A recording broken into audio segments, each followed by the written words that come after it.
बोलते हिंदुस्तान पे तमाम दर्शकों का स्वागत है।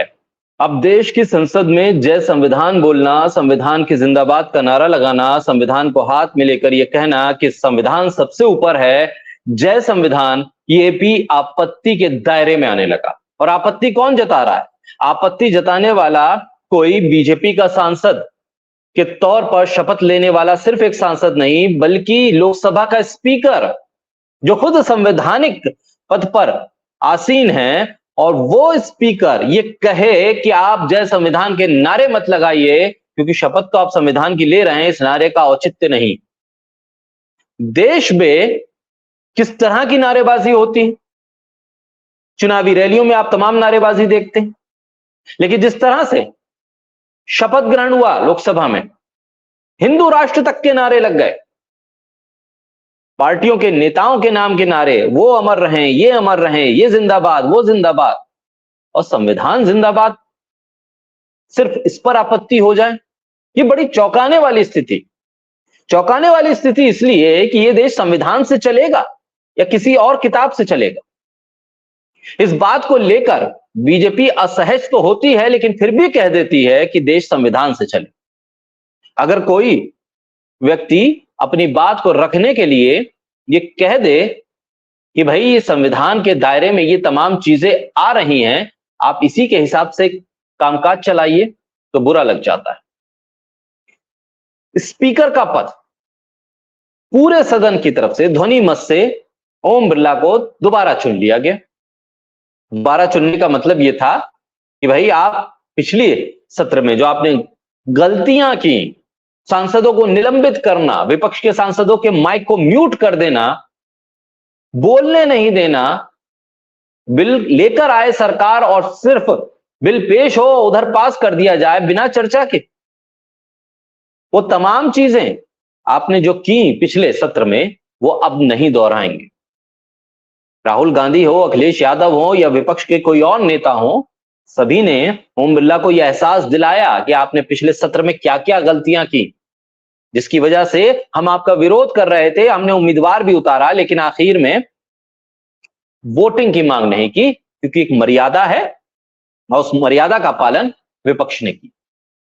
लेकिन जिस तरह का व्यवहार ओम बिरला का पहले दिन से, याद रखिएगा, पहले दिन से जब वो चेयर से खड़े होकर ये कहने लगे संसद में कि आज समझा रहा हूं, अगले 5 साल कहने का मौका मत देना, जब मैं खड़ा हो जाऊं तो सब बैठ जाना। ये लोकसभा के स्पीकर के बात करने का तरीका है या किसी स्कूल के हेडमास्टर की तरह संटी बजाकर अपने क्लास के बच्चों को सीधा रहने की एक तरह से चेतावनी देनी है? आप सदन के भीतर संसदीय मर्यादा का पालन करवाना चाहते हैं सांसदों से, और खुद आपकी भाषा किस स्तर की है?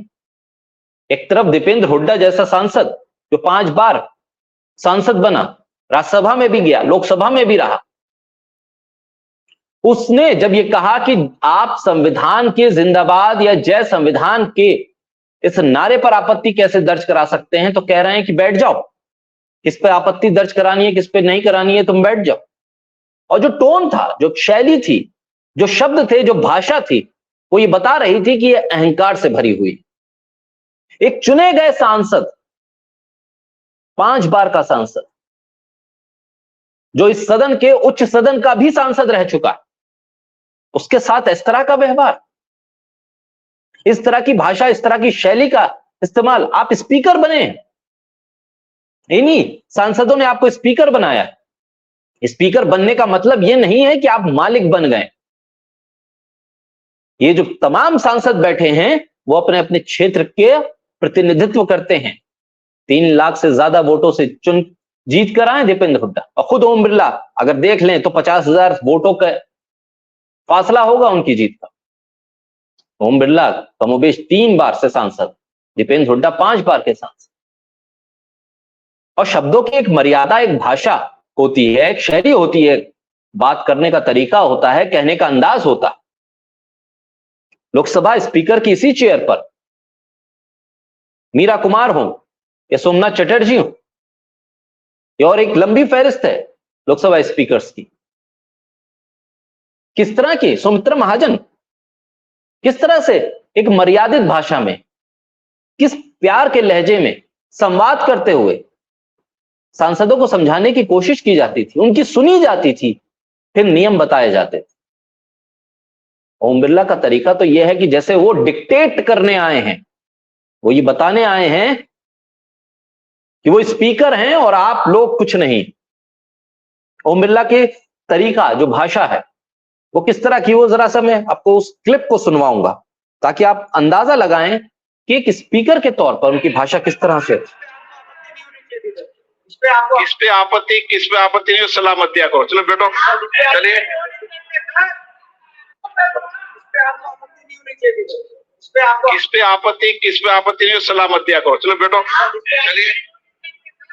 ये देखिए, चलो बैठो, किस पर आपत्ति नहीं, चलो बैठो, सलाह मत दिया। आपको तो सलाह सुननी है, आप स्पीकर हैं, इसका मतलब ये नहीं कि आप फैसला सुनाएंगे, आप जज नहीं है। अरे देश के सुप्रीम कोर्ट के जज भी वकीलों की जिरह को सुनते हैं, वकीलों को सुनते हैं, उनकी सबूतों को देखते हैं, उनके आर्गुमेंट्स को सुनते हैं, समझते हैं, पढ़ते हैं, उसके बाद फैसला लिखते हैं। आप तो उनसे भी ऊपर पहुंच रहे हैं। आप सांसदों की सुनना नहीं चाहते, ना कानून समझना चाहते हैं, ना संविधान को समझना चाहते हैं, ना जो सांसद विपक्ष के अपनी बात को रख रहे हैं उस बात को समझना चाहते हैं। आप सिर्फ फैसला सुनाना चाहते हैं, और वो फैसला कौन सा? वो फैसला वो सरकार को मंजूर हो, जो बीजेपी को मंजूर हो। और शायद जब लोग कहते हैं कि ओम बिरला को दोबारा बीजेपी ने क्यों चुना, तो इसीलिए चुना है। उनका व्यवहार ये बता रहा है कि वो विपक्ष के सांसदों को किस तरह से अपमानित करते हैं, और शायद यही क्वालिटी है उनकी। अगली बार जो दूसरी बार उनका नाम आया, इस तरह से विपक्ष को खामोश करते हैं, विपक्ष की तरफ उंगली उठाते हैं। जब चेयर से खड़े होते हैं सिर्फ चेहरा विपक्ष की तरफ होता है, सत्ता पक्ष को तो वो देखते ही नहीं। अगर चेयर के ऊपर,